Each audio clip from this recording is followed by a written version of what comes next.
Welcome to Undisputed, live from Los Angeles. I'm Alex Curry here with Skip Bayless and Shannon Sharp. Good morning, guys. How are you today? Good morning, Alex. Oh, just another day here on Undisputed. I mean, we got Deshaun Jackson, now we got Steven Jackson, and we got Shannon Sharp, and here we go. It's something about them Jackson boys. I'd say it's something about them.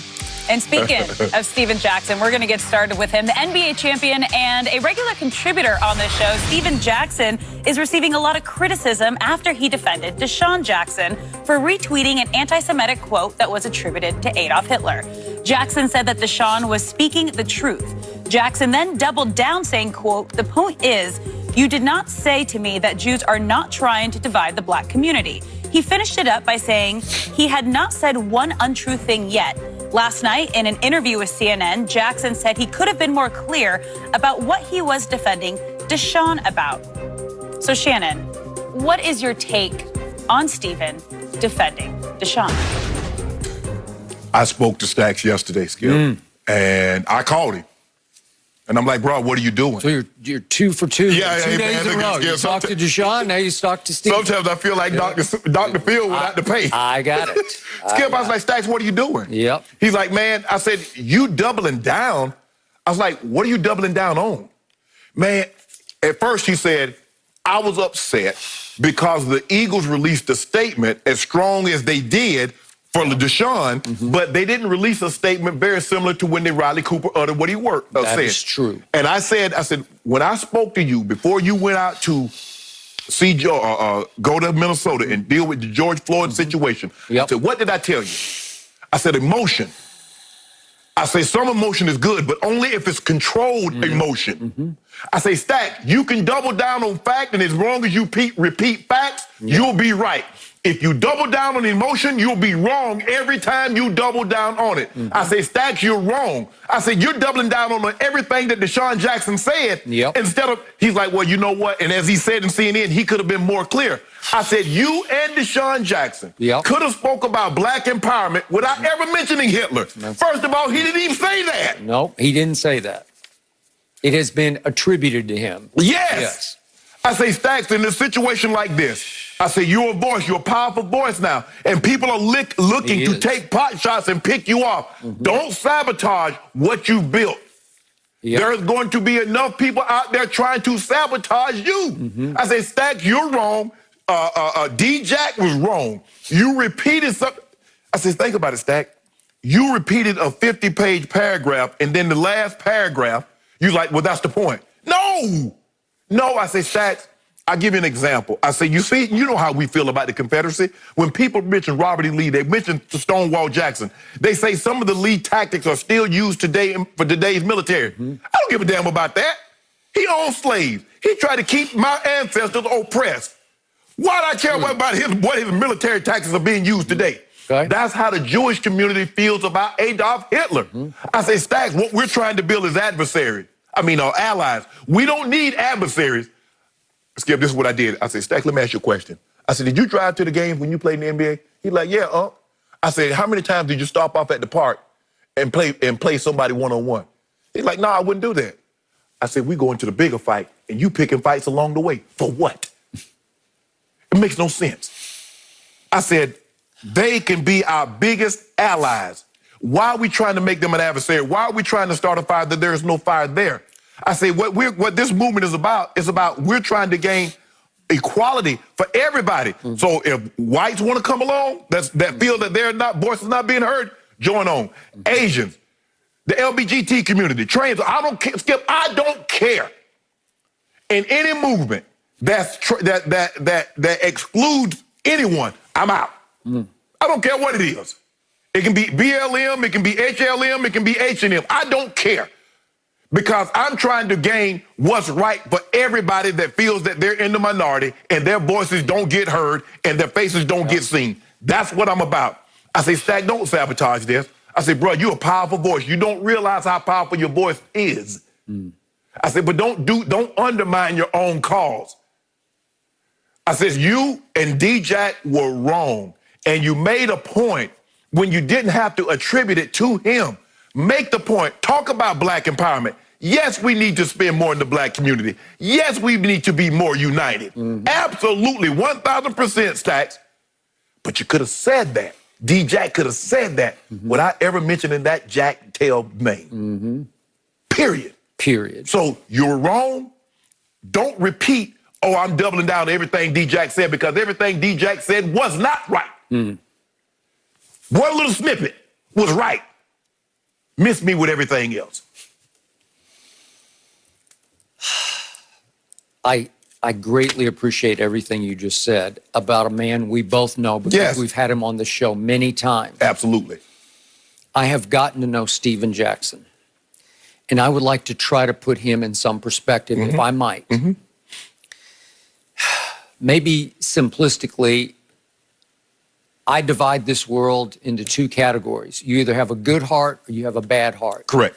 There are some good people and there's some just no good, bad people. Steven Jackson has a good heart. He has a great heart. I am here to vouch for it, to endorse it, to back it. Yes. He does have a great heart. And until Memorial Day, he was trying to make his way as an NBA analyst on this show, some on ESPN. He's got his podcast called All the Smoke with our man Matt Barnes, also that we have on the show occasionally. And he was making his way into a new career. And he was also continuing his playing career because he was playing in the Big Three at a very high level. Yes. So that was his life. And all of a sudden, on Memorial Day, something happened that changed the world. And it certainly changed Steven Jackson's life. Correct. George Floyd got murdered on a video that we all saw again and again and again and again and again by a white cop in Minneapolis. Knee on neck. What was it, 4 minutes and 46 seconds? 8 minutes. I'm sorry, 8 minutes and 46 seconds. It's the most excruciating piece of video I have ever been subjected to watching. And it changed, I think, all of our points of view. It opened a lot of white minds and hearts to your plight and your cause and to Black Lives Must Matter. I'm going to put an M in before the matter. Must matter. And fate tapped Steven Jackson on the shoulder. Steven Jackson had known George Floyd because he's from Port Arthur, spent time in Houston. George Floyd was from Houston, and they found that they looked so much alike, they looked like twins.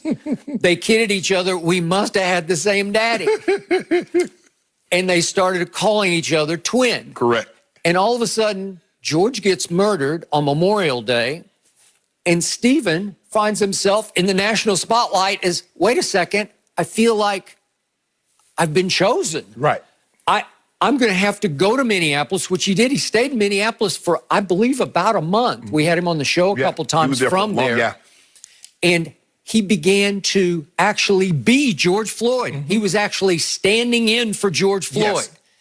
He began to do interviews countrywide. I saw him on Good Morning America, Today Show, all over CNN. He became a national voice, speaking literally for his quote-unquote twin. And now I want to put his life in perspective. Remember, something that happened to our man Steven Jackson when he was 16 in Port Arthur, Texas. His 23-year-old half-brother got jumped and beaten to death, and Steven was not there for him. And he'll tell you to this day, that's his biggest regret in life. I wasn't there to fight for him and defend him. So at heart, he is a defender by nature. Absolutely. If you're his guy, he's going to fight for you. He'll be there. He will be there. And he will fight to the death for you. So what happened that night, what became known as the Malice in the Palace, Indiana at Detroit. Ron Artest goes up in the stands to get even with the guy who threw a cup of Coke on him or whatever it was. And who's first to his side? Who flew into the picture? Steven Jackson. That's not even his fight. But he ran there. He flew into the picture up in the stands and with fists flying. He is going to be there for his man, Ron Artest. And it cost Steven 30 games. But he didn't regret one game that he missed because he was doing the right thing for his teammate who was doing the wrong thing. Correct. So here this is sort of a similar situation. Correct.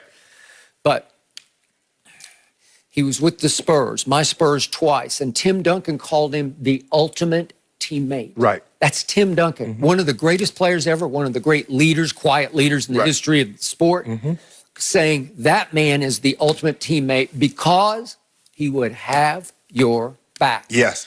On, off the court. If somebody messed with Tim Duncan, they were going to have to explain it and deal with our man Steven Jackson. Correct. Right? Yes. And he became a leader of the Spurs, even though he was seen as a little bit against the grain. But he was always going the right direction against the grain. Right. So here we have him thrust into the national spotlight, and he began to take his new calling very seriously. He became a zealot for Black Lives Matter in the greatest way possible. He is a powerful speaker. When I saw him at that rally in Minnesota speak off the top of his head, I said, that he's got a gift. Correct. Shannon Sharpe has a gift. So you're linked in that way, in that both of you have become very powerful voices, you with a bigger stage at this moment, but Steven acquiring a big stage. Correct. This is all new to him, man. It's not new to Shannon Sharpe. You've been on TV for a long time. I have. You understand that you are walking through something of a minefield here, and you have to know, I can walk strong here, but if I step over there, I'm going to step